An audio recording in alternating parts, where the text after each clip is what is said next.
Indie Attack. We have more indie games. I am Woody. I'm Kelson.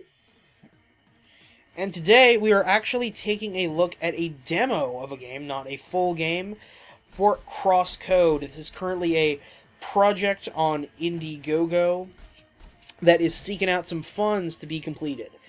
And, this game is... The comparison, Kelson and I, we were talking about this before, that we both went to, is Secret of Mana. Mm-hmm. This is a sort of action RPG, pixel graphics, top-down. Yes. You know, your action and your twitch movement is important, but you also have all your level up and all your stats and everything. You apparently have, like, magic spells and stuff like that. Right, yeah. So... what is out right now? We've both played all the way through the demo. Yes. And the story, it appears to center around, like, some sort of, like, weird MMO future RPG that's actually in the real world with real people or something like that. Yeah. It's a little weird. It is. In that sense. It's like but it seems like it's more like a happy-go-lucky version of Surrogates, the comics, and also terrible Bruce Willis movie, but the comic was great. But yeah, it's like, it's kind of like, and it's, it's your fun, kind of chipper JRPG. It really nails that about it. It's early on, and it's kind of like the thing where I can't quite tell if this is going to be good JRPG cheesiness, like, kind of like a Chrono Trigger thing, or like bad RPG cheesiness, like a bad Tales of game or something. Right. Where it's just an assault of, like, dumb names and too many tropes. Just kawaii out the wazoo. Yeah. But... what it is right now is very, very good. I really, really like this. Yeah, it feels just like Woody and I both love the genre. I was ecstatic playing. I was just happy, like genuinely happy. Yeah, everything. It's a love letter. These are people who know the JRPG circa PS1 era. That's just like such a wonder, that sort of exists in Super Nintendo as well. Just the 90s JRPG era.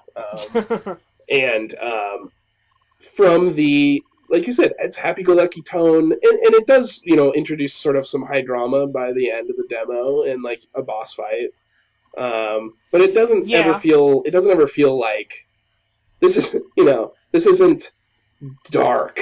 And it's, like, refreshing that it's not dark, at least at this stage, And then the gameplay is just great. Yes. Too. Like, it's an action RPG, and they give you, I can't even remember, like, you're a class in the RPG, like a Spheromancer or something, yes. I think it's called. Yeah. And, you have all these different attack options for, like, how you move and how you attack. You have physical attacks, you have long-range attacks, you have a lock-on, you have a shield, you have a counter. Mm-hmm. And it all feels very responsive and good. Like, it feels almost character action-y, like the combat system, which is really hard to do when you have, like, a heavily stat-based combat system like this, I think. I agree. It's hard to make it feel like, your skill actually really matters a lot.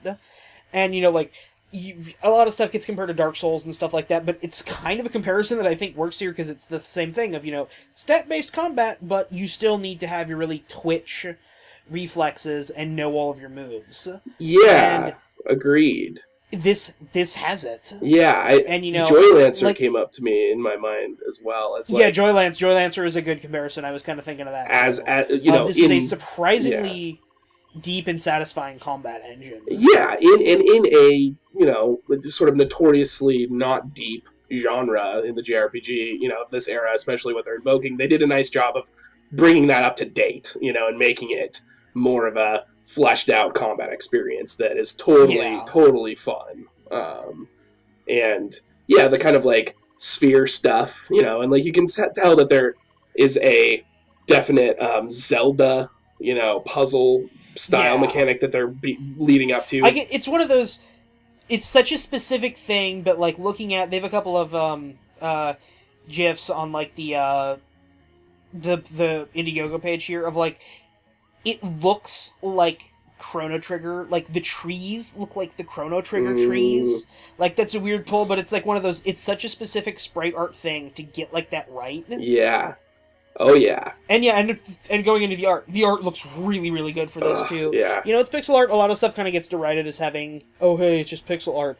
This has really good pixel art. Yeah, I mean it's And, art, pixel art. Yeah. Yeah, and the soundscape too is like so much in those games. Final Fantasy, whatever games.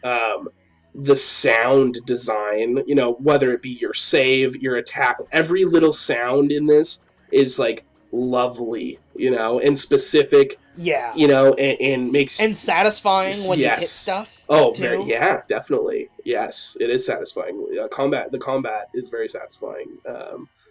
Yeah, we're both really happy with this one. And this is one of those ones, aside from what I could potentially see, like the possible cheesiness, there's zero complaints that I have with this. This is otherwise a really good game. If and when this gets a full release, I'm going to play it like day one. Yeah. One of my favorite games we played on this in a while. Me too, man. So yeah, go check out Crosscode, and if you can, give to their Indiegogo campaign.